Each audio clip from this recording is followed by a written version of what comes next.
back, everyone. This is our second new moon activation that Perennial is doing with Bronwyn Simmons. And Bronwyn is becoming quickly a really important part of the fabric of Perennial, even though she hails from Vancouver. But I've been connecting with her like this for some time now to pursue my own astrological chart and all the wisdom that she has helped me digest in that format. And it was through that connection that we decided that we needed to bring this wisdom, and specifically this wisdom of what happens around the energy of each new moon that obviously we cycle through on a monthly or 28-day cycle. So welcome back, Bronwyn. Thank you, Megan. It's a delight to be here again. I'm coming to really look forward to these moments of getting together with you and talking about the new moon. So yeah, it's great to be here. Last time we kind of prefaced our conversation about May's new moon with a little bit of a time together how yoga and Ayurveda and astrology all share similar roots and a similar aim of pointing people towards a better understanding of themselves, the world around them, and why the things that are happening, and probably more importantly, how knowledge of that can help you navigate it better, right? Yeah. So we were chatting just before we went into the recording about the month of June really being a significant, sounds like, astrologically jam-packed full month. It really is. It really is. And this new moon coming up is right at the center of that. So we were going to talk first, if you'd share a little bit about the fact that we're into the beginning of what is going to be 3 eclipses, and how important this eclipse and the new moon fit together. Will you talk to us about that? Yeah, I'd love to. So we think of eclipses as being these random and rare events because to be witness to an eclipse, to have an eclipse path fall right over where we live is indeed a rare event. But eclipses do happen on a regular rhythm, oppose each other on the lunar nodes. That's what defines an eclipse. And they can only happen, a solar eclipse can only happen on the new moon. So solar eclipses happen about seasons, eclipse seasons, when we go into a series of eclipses because of the relationship of the sun and the moon to the nodes. And whether or not we're able to see that eclipse, whether we will be in the path of it, or whether we're even aware of it, astronomically, it still plays a really important role astrologically. So we as astrologers, or anybody who wants to follow these lunar energies, could tune in to this twice a year important event where we get to work with these very unique and powerful energies of the eclipse. So everything in 2020 astrologically is just extra. And this eclipse season is no exception. We sometimes only have 1 eclipse in eclipse season. There'll be a lunar eclipse, usually followed by a solar eclipse. So 2 is normal. On some occasions, we have 3 eclipses during that eclipse season. So we start with a lunar eclipse, which we had 2 weeks ago on the full moon. And then this beautiful new moon solar eclipse, and the eclipse season will end with the next full moon and another lunar eclipse. So that's a lot of eclipse energy, and they're on some really important energetic points in our chart. Whenever we enter into eclipse season, what we're really entering into is a time, it's you know, we talk about times and places where the veils are thin, right? Where our contact with the energetic realms or with the other world that world becomes more accessible to us. And these are times that are powerful, sometimes dangerous, exciting, beautiful, and strange. And eclipse times fall into that category of a time when those veils are thin and we have easier contact with the energetic realms. The lunar nodes in the chart are the places where we pull things in from the unmanifest realm and where we return things to the unmanifest realm. So when the sun and the moon are hanging out on those sensitive points, those portals open. And it's an opportunity for us to go through dramatic inner changes, to reflect and receive big experiences and wisdom. And these are also times to treat with a great deal of spiritual and energetic respect. Traditionally, both in Vedic and Western astrology, eclipse times are times when we don't do ritual, we don't do magic. We basically pray, meditate, surrender, and listen. So that's a point that I want to make very clear to anybody who's watching, that usually I love to come on at the new moon and talk to you about what you can create and how to use this energy for a new beginning and how to do ritual and how to set intentions. On the new moon eclipses, we want to refrain from that. It's like taking a time out to allow the energies of the universe to just move through us without our ego engagement and to completely surrender.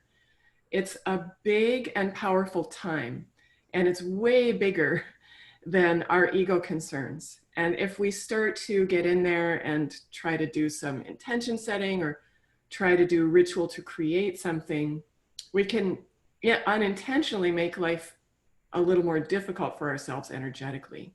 So what it is a beautiful opportunity to rest and meditate and surrender to those energies. And we get to do that a couple times a year. And the rest of the new moons, we get to use those energies and really co-create with the universe and get in there and play safely. And next month, we can do some of that. We can talk together about that. We can work through a new moon manifestation ritual together.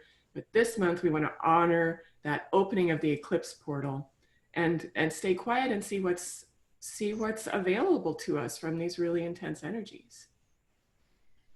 I'm following all of that, but I'm wondering if you could speak to something that just kind of came up when you were saying that. It seems like collectively, however, we are being asked to really give voice to things that need and bring about change, to things that aren't our, I will say, small in comparison, personal concerns, but the concerns about how we treat each other as human beings. And obviously I'm referring to the George Floyd and the issue of racism and all of what has been unleashed, So while at one point on one side I hear you saying get quiet, surrender, listen, it almost seems like everything is asking us to project, protest, give a big dramatic statement about what is happening. And so they feel a little bit disconnected. Yeah. So let me clarify that when I'm suggesting that surrender and inaction, I'm not suggesting that as an overarching approach to this whole season or this whole energetic time. Okay. I'm saying as we enter that new moon portal, the 3 days surrounding the new moon. Okay. It's an opportunity to go within and see what's happening in the world. This entire eclipse season is, so just a reminder about my approach to astrology and how I practice it and how I view it. I don't see the planets and their movement as causative of things down here on Earth. What I believe and what I see working in astrology as I use it is that because we are all participating in the same energy and we are not separate from one another in any sense, And because we all are also enmeshed in and participating in and a part of the larger cosmic energies, because we are part of a unified whole, that's what we are on this planet and in this cosmos. We're not separate from. Because of the reality of that unity, the small can be seen in the great. When we look at the path of the planets or any other thing that people have traditionally used as an oracle, be it the flight of birds or a pack of cards or sticks thrown on the ground, the reason that anything like that works is because it's like a fractal, right? All energies are reflected in all other energies, as above, so below. Our personal experience is reflected in the collective social experience. Our personal and social experience is reflected in the larger energies that surround us, the natural cycles, because that's what we're talking about when we're talking about planetary cycles. We're talking about natural cycles, the cycles of nature. We participate in those and we belong to those. So they reflect our own experience. So it takes a little bit of mental exercise to start to think in these terms. Instead of thinking about causation or about ourselves as separate, we're really thinking about a multi-layered experience of the same reality. We're thinking about the cosmic cycles, the natural cycles, the social and historical cycles, and the personal cycles as all belonging to the same energy. So all that to say that this eclipse season, and eclipses traditionally, as I was saying, are times of tumult and sudden change and challenge and difficulty and the rapid contrast and oscillation between good and evil, dark and light, and those things in ourself and those things as we see them in society. So I'm speaking very carefully about this because there is, and I'm sure you've thought about this yourself too, Megan, we're all thinking about it so much as wellness practitioners and as people engaged, white people engaged in a very spiritual life, that now is the time to work as hard as we can to not engage in spiritual bypassing and to not use our personal practices or the practices that we share as a way of escaping from social realities or escaping from our ways that we are complicit and ways that we need to take responsibility. So this is why I'm emphasizing that idea of unity and that idea that, you know, astrology, yes, is a tool for personal growth, but it can be used as a tool for spiritual bypassing and escape. And we can escape into our light, bright, happy personal growth. And I have been guilty of this myself and of inadvertently using my practice as a means of spiritual bypassing. And even thinking about the way that I talked about 2020 before it came, and how I always try to be gentle, and I want to be, I want people to be attracted to astrology as something that can be really useful and comforting to them, because I believe that it can be. But because it reflects our reality, it also reflects the most difficult things that we face in life. And talking about 2020 before we came into it, and then experiencing what life is like in 2020 has taught me a lot about my own communication as an astrologer, what my responsibility is. And I am still learning about walking that line between scaring people with forecasting and sugarcoating things that really could be useful. So I want to talk as clearly and as honestly as I can about how I see the energies of this eclipse season. I think the work that we're doing right now, and I, as a white woman in the wellness industry, I can only speak from the perspective of a white woman in the wellness industry, that there's such a profound call to action right now, not just to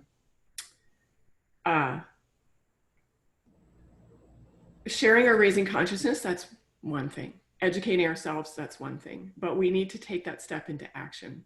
And I think that for many of us, this has been a painful awakening into how, as much as we have tried, our privilege has made us complicit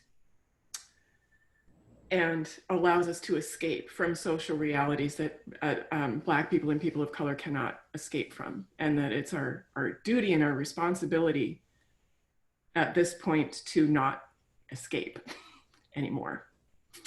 And I bring this up in terms of this eclipse season because if we think about that historical and if we think about the meaning of eclipses, if we just think about this as a symbolic opportunity, it's like my teacher always says, it's like it's like a strobe light. Those moments when the lights go off and then they quickly go back on, and there can be dramatic changes in those moments of darkness. And eclipses historically are sometimes calamitous, and they often do not bring about, see, even my languaging is about causation, but they do mirror social tumult. It's one of the things that astrologers have observed from time immemorial. So I am accustomed to talking about eclipses as times of personal transformation, and they are. But I think that we can see in the times that we are living through that personal transformation needs to translate into social transformation. And this is where we plug back into what you asked me, which is, it's all very well to take time out and surrender and meditate, but what about taking action? And isn't the primary call of this time to take action?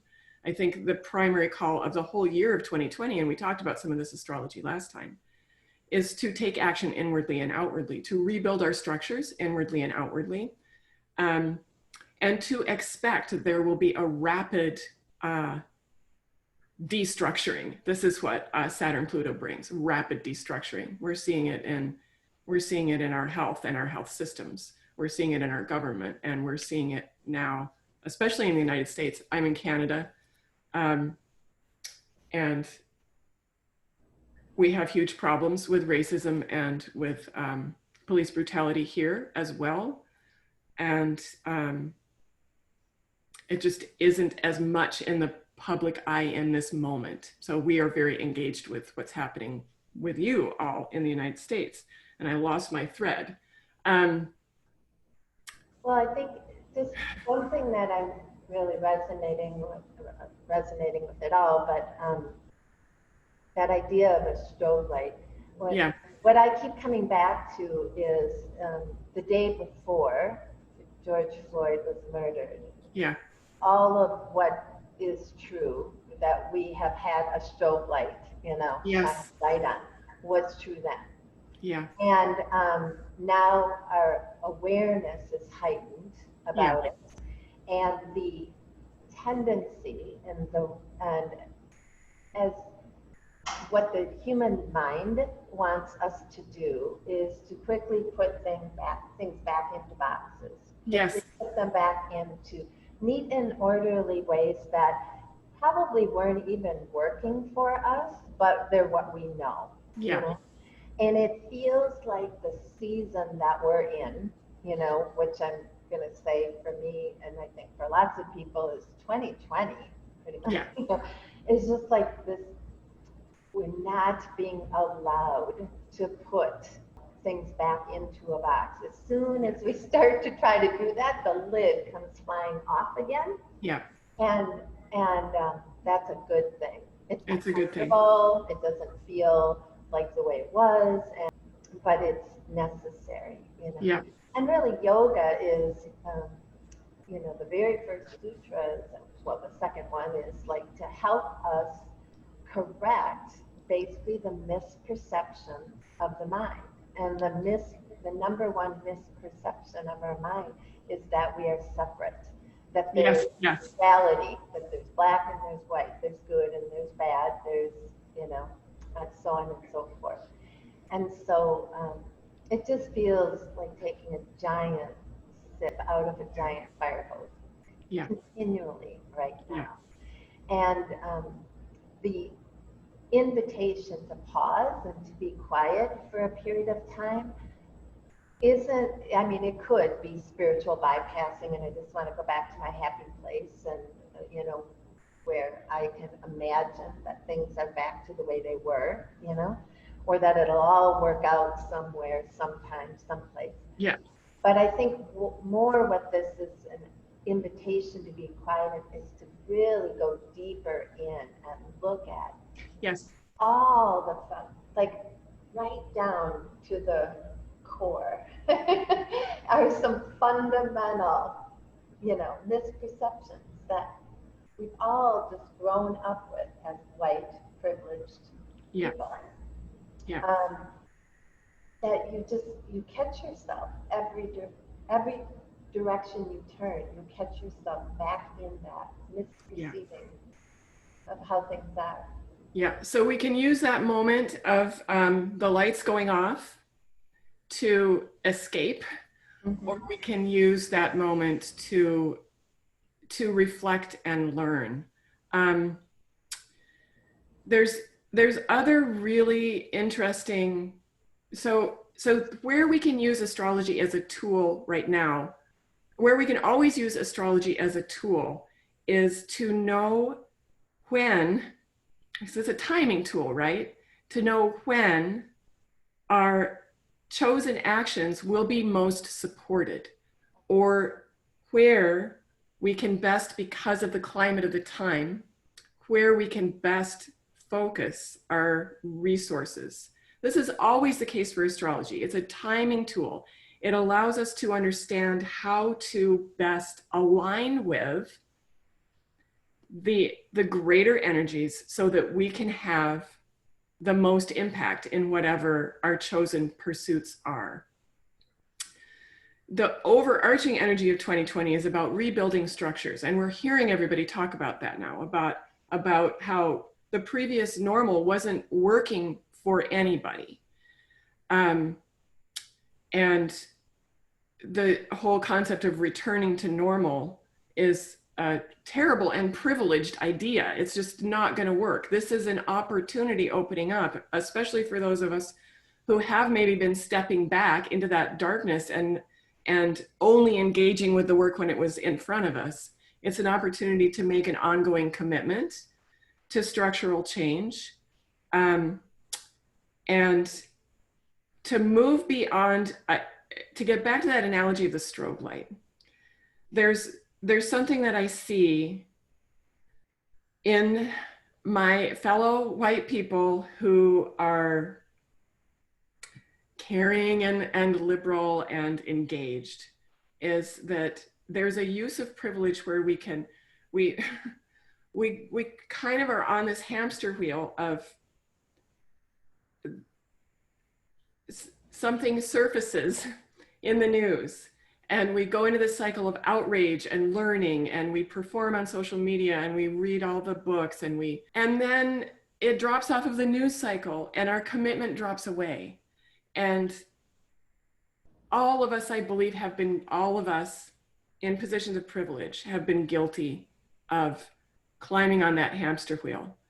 And I think the opportunity and the call right now, in a way that we can use, that we bring it back to this eclipse season, a way that we can use this break, because that's what happens during an eclipse, is the old reality is broken, harshly broken, and a new reality, it's the end of one timeline and the beginning of another, and especially a big solar eclipse. So the lunar eclipses are more about that happening internally, and the solar eclipses are about that happening externally, and in our world and in our society. And there's often a political reflection at those times. So we can use this to make that break and to get off that hamster wheel of performative allyship and into something more substantive and more long lasting. And I just want to share a tool that's unrelated to astrology, but is related to the astrology of the time, that has been really powerful for me in recent times, which is this,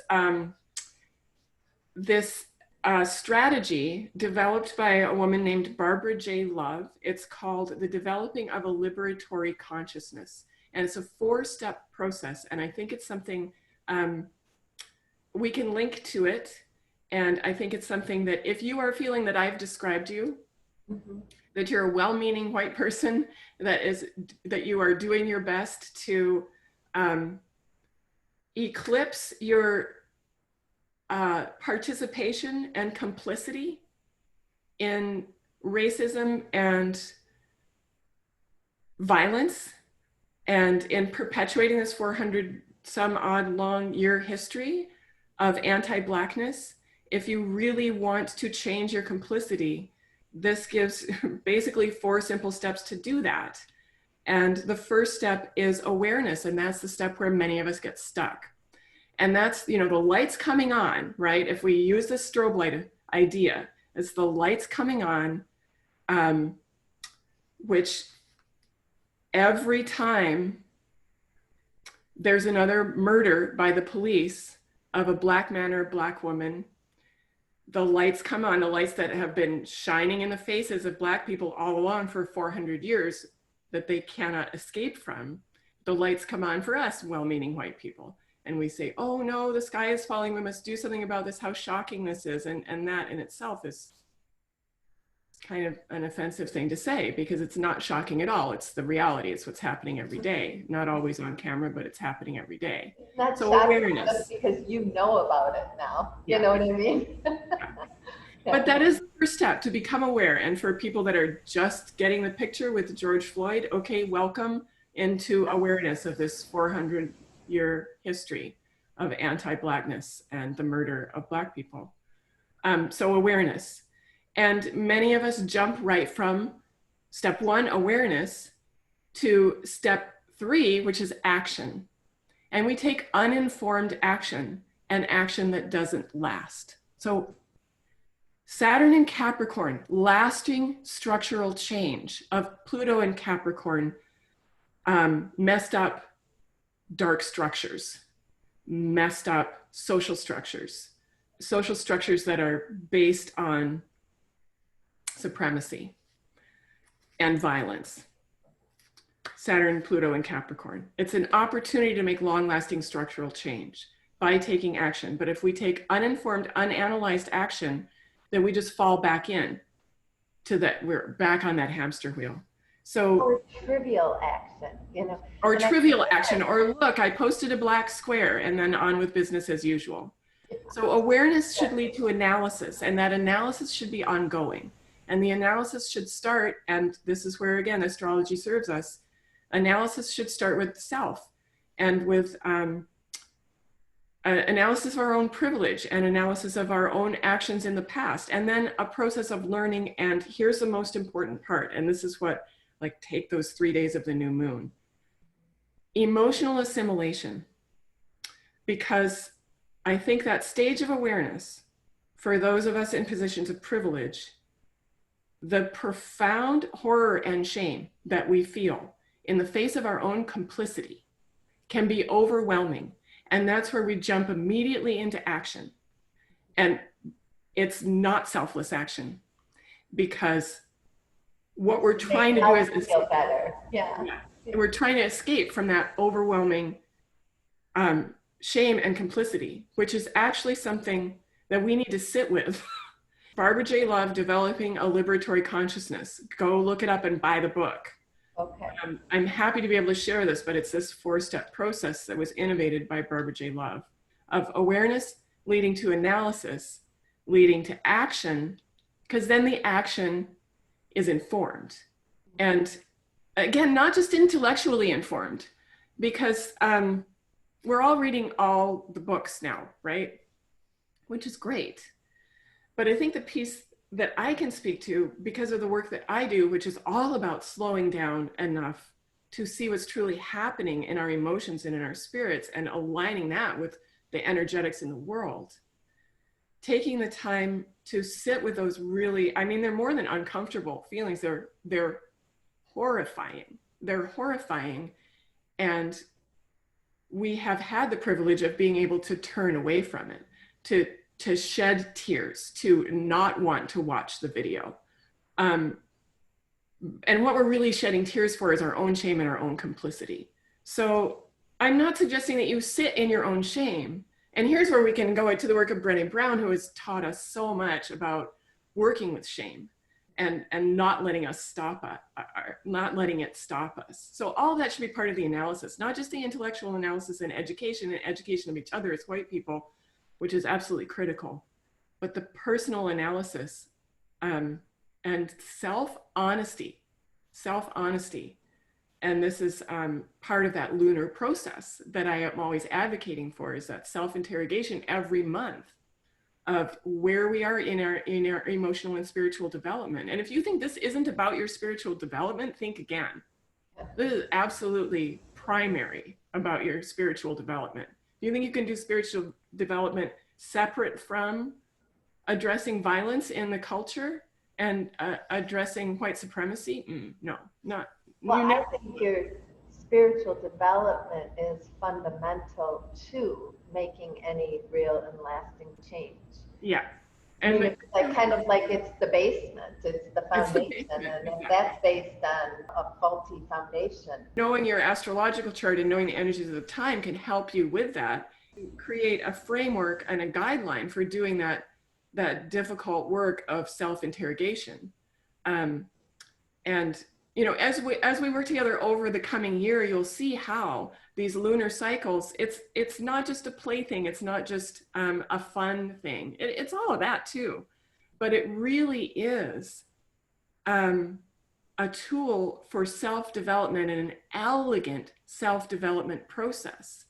I was just going to say brilliant. It's a brilliant mapping of like how you can move through all the different facets of your beingness. All of life, including, and very prominently in the astrology of this year, including our citizenship, and thinking about our citizenship not in terms of what our personal rights are and what we are owed, but our citizenship in terms of responsibility.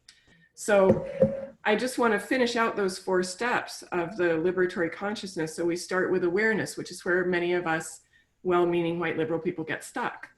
Awareness. And then we engage in that analysis, which I am saying needs to be not only intellectual, but also deeply emotional and psychological and spiritual.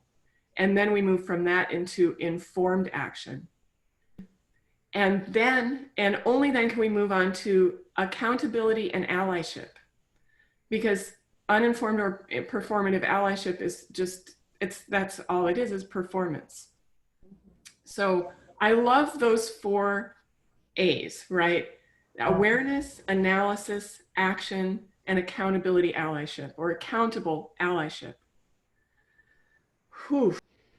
So how is the June Cancer new moon? And that's on June 21st, right? Which is also the summer solstice. And also somewhere in here, if I'm following you right, is we're going to be at the second eclipse of these 3. Yeah, it is. The second eclipse is on that day of the summer solstice new moon. So solar eclipse always. The day to hide under your bed. That is my professional advice, is to go hide under your bed that day, for real. Okay. It's always a good idea on eclipse days. Okay. I love it. There's so much that I could talk about with these eclipse, and I think I may have a webinar out that people can tune into. What I'd like to focus on, just in light of the conversation that we're having, is all of this Cancer energy. All of this nourishing water energy that is highlighted by this moon with 5 planets in Cancer. So we have the sun and the moon at 0 degrees Cancer. We have Hygeia, the asteroid of public health and hygiene. Yes. Vesta, the asteroid goddess who carries the civic flame as well as the personal flame. So think about these archetypes. The sun and the moon are lights. The Hygeia are health in the very physical sense, and the connection between public health and personal health. The inextricability, it's not just a connection. Vesta, who represents within us and in our own natal charts, the highest that we can the highest kind of citizenship that we could hold. Again, bring that back, that idea of citizenship. And then we have Mercury, retrograde Mercury in Cancer, all in this little beautiful little stellium with that new moon eclipse at 0 Cancer, which makes it the summer solstice. When the sun arrives at 0 Cancer, that is the summer solstice. So Cancer and her opposite sign, Capricorn, those two signs represent the axis of responsibility and maturity. So it's really amplifying and bringing in the emotional and personal piece of the work of our year, which is to grow ourselves up in terms of our social structures and personal structures. So if we think of those two sides of maturity, which is the Capricorn side, which is all about being structured, being responsible. It's the piece of us that can face into our shame and complicity, the piece of us that can agree to commit to restructuring our businesses on an anti-racist model. Capricorn can do all that grown-up work, that adulting that we all need to do. Cancer is the piece that comes in and sustains us physically and spiritually and emotionally with the beautiful feminine waters, the endlessly nourishing waters of the Great Mother that come in and water the roots and bring compassion and bring nourishment and assimilation. So the eclipse in Cancer is asking us to profoundly alter the way we consider how we nourish ourselves as citizens, in the way we take care of our health as a culture, and in the way that we communicate, right? Sun, Moon, Hygeia, Vesta, Mercury. So it's support, emotional and spiritual support and sustenance for abruptly changing, the lights going off and on, abruptly changing the way we think about nourishment in our culture. And this is really profound. And this, again, is part of your awareness and analysis homework, right? To think about, as a culture, as a society, what do we allow, what roots do we water? What do we allow the nourishment to flow to? And where are the enormous gaps in our society that we do not allow that nourishment to flow to? There's a lot of work. There's a lot of work to do there, both personally and as a society. And I want to encourage people to think about those as one and the same. So it's not just about, a lot of times with Cancer, I'll talk about self-care and self-nourishment. And absolutely, we need to be doing that for ourselves. But I think it's also, this is the time to think about our privilege and how our privilege allows us that. And how can we extend that nourishment to those who historically have not had access to it.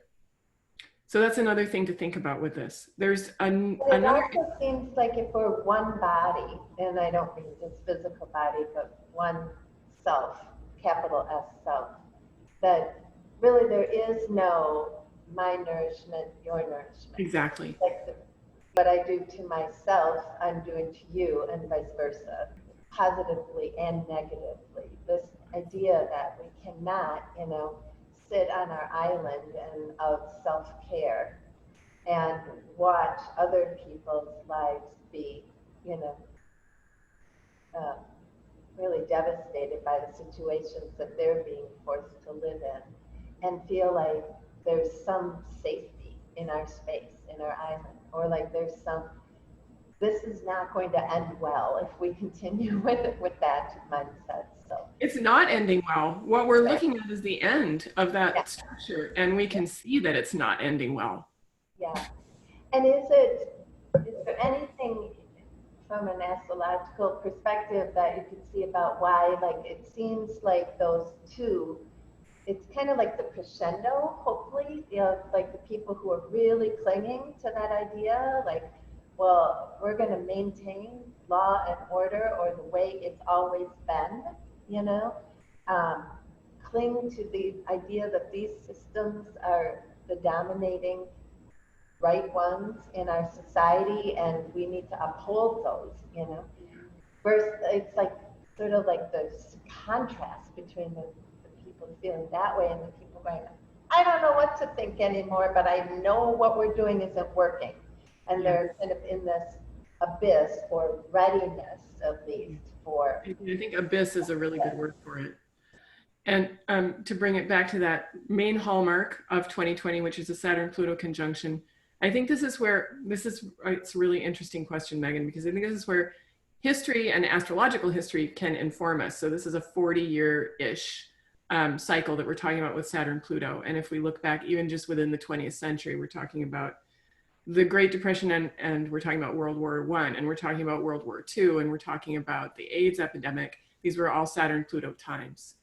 And I think there's a temptation when there's really powerful astrology to get into sort of bypassing messianic thinking, like, oh yay, the old structure's crumbling away and we're stepping into the Aquarian age and everything's going to be happy, happy, good, good. No, that's not what this realm is about. Sorry, that's not. First of all, oh, there's so much I could say about that, but I just want to say, let's be careful. Not that I heard any of that from you, but I'm speaking to other things that I'm hearing in the astrological community and the sort of new age community in general. I think we need to be really careful about that kind of thinking, and that it is a kind of bypassing in and of itself.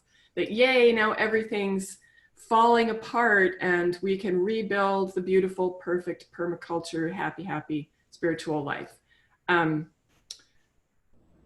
Never in history has that ever been the case when we've walked through a disastrous time like we are now. We're talking about incremental change over centuries. We're talking about trying to begin to uproot something that is, it's built into the roots of our society, our American society. So I live in Canada, but I still a US citizen. I want to still be able to vote in the US. I was born in the US, so I'm a little bit of both. So I can talk about American roots. It's dyed into the fabric of our country. White supremacy is dyed into the fabric of our country. So that doesn't change in one 40-year cycle. What we're having the opportunity now to make incremental change that is historical change, that maybe 200 years from now will be significantly different. So that's where individual responsibility becomes really important. But I think if you're really interested in the connection of the astrological energies to how this kind of stuff moves through history, read Richard Tarnas's book, Cosmos and Psyche. It's a very well-researched history book, basically, that talks about the big outer planet changes. And especially to read his big chapter on Saturn, Pluto, and to look at Nazism, and to look at fascism, and to look at Reaganomics, and how all of those things carry that same energy, and to learn what we did then that helped, and what we did at those times that didn't help. That can be part of your analysis, and you're still doing your astrology and really learning a lot about astrology.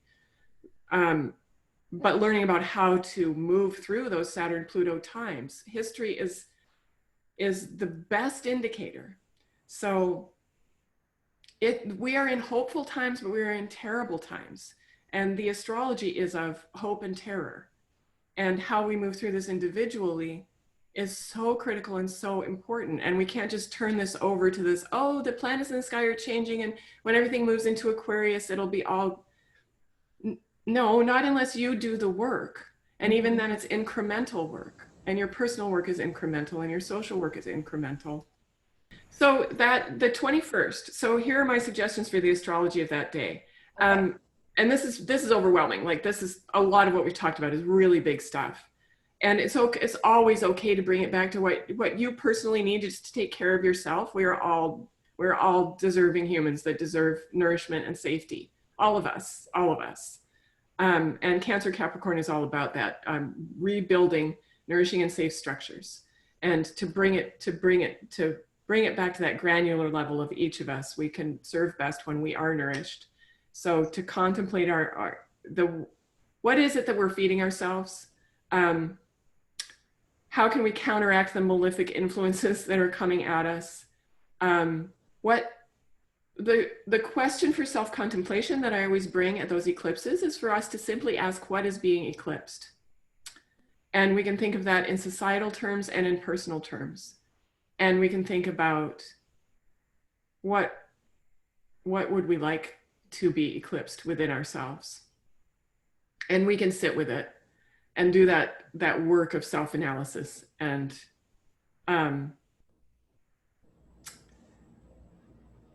there's one more piece, if you have one more minute, that I want to talk about, because the astrology ties in such an interesting and profound way with the work that we are engaged in around police reform. And I want to bring this up now because the energy is really rapidly changing. And what I'm looking at in the eclipse chart is the relationship of our planet Mars, which rules our life force, but also rules aggression and toxic masculinity, and quite literally the police. Mars is related to, he's trining by sign, this, so that's the astro terms for it. Let me put that in English. He's participating, that energy of Mars is participating in the energy of this eclipse. And again, in a way that could be good or could be bad. We're heading into a time of about 3 months of Mars being very active in his more challenging and difficult form. And while he's still in the sign of Pisces, in this water sign where things can be dissolved, where things can dissolve into compassion, we have a window of opportunity. And I think I'm seeing this politically as well. I'm seeing this mirrored in the politics. We have a window of opportunity to do a lot of really profound, compassionate work around, hashtag defund the police, and what that really means, and what it means to reform policing in America, in North America, I'll say, because the same thing needs to happen in Canada. And the reason I bring this up now is because this energetically, it's a window that's closing. And I think politically, it's probably a window that's closing too. There's gonna be a backlash. And I think the backlash will come when Mars moves into Aries. And just to give people a heads up, there will be a backlash.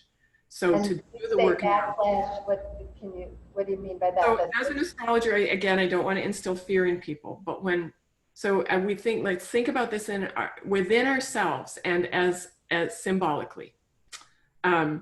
Mars is life force. Mars is the masculine energy in all of its forms, from beautiful to toxic. And Mars is our personal planet, one of our personal planets. So that energy is very close to home. And Mars, as I said, also rules the police and the military. Mars moving into Aries, where he's going to go into retrograde in Aries. I think part of this indicates that it will be a good time to really see and work towards changing the toxicity at the root of American policing, and that we will be deeply engaged in that work for late summer and early fall. But when I say backlash, I mean that there may start to be a literal political backlash and a backlash from advocates for policing as it is. And that maybe we'll see some of this more on a granular level too. I don't want to call any of that into being, so I would just say that what I want to emphasize is we have this window of opportunity while Mars is still in beautiful dissolving Pisces to begin some of this work that we can take big action on when Mars moves into Aries. The way that Mars relates to this eclipse, the nourishing waters of Cancer and the dissolving waters of Pisces, and Mars hanging out there, I think speaks really profoundly to revisioning policing and bringing compassion and a new vision. So the Piscean time is the time of visioning. So that's what I'm saying there's a window for. And the Aries time is the time of action. So we have this window through the end of June, between now and the end of June, beginning of July, of revisioning that. So anything that you can engage with politically, supporting initiatives that are coming to Congress around policing reform, or within your own community around police reform, any contributions that you can make to that effort in a real world way, do it now. Do it now. Use this beautiful Because visioning. the energy is of the universe is supporting that. Yeah. For the Educate yourself. There's some really good books out there that maybe we can link in the, we can create a little resources section for some of the stuff that we've talked about. But I'm saying specifically about the issue of police reform. There's something in the energy of the moment in the chart with Mars in Pisces there relating to this eclipse energy and nurturing Cancer that gives us the opportunity to revision what policing could be and to engage with those ideas and then start to bring them into the world in a really active way once he moves into Aries. So I love this window of Pisces can bring beautiful lateral thinking and creative visioning around the change that we want to bring. And Aries brings the change. So there's a dark side and a bright side to the action of Mars with us through the summer as we look at issues of policing.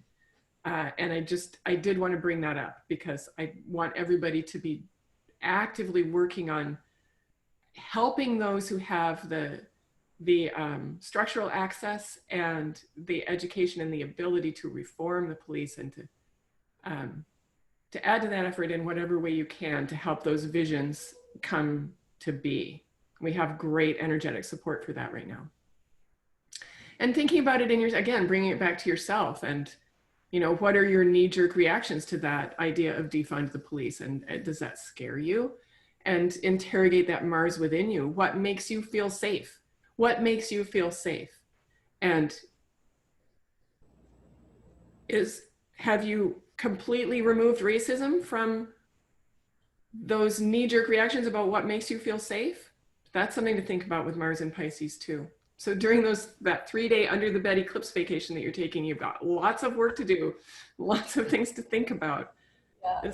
This talk went in a direction that I wasn't anticipating. And but it was intended to go always, Bronwyn, thank you so much. And like you said, I love just sitting down and seeing what pours out of your mouth, and it seems you're channeling something, girlfriend.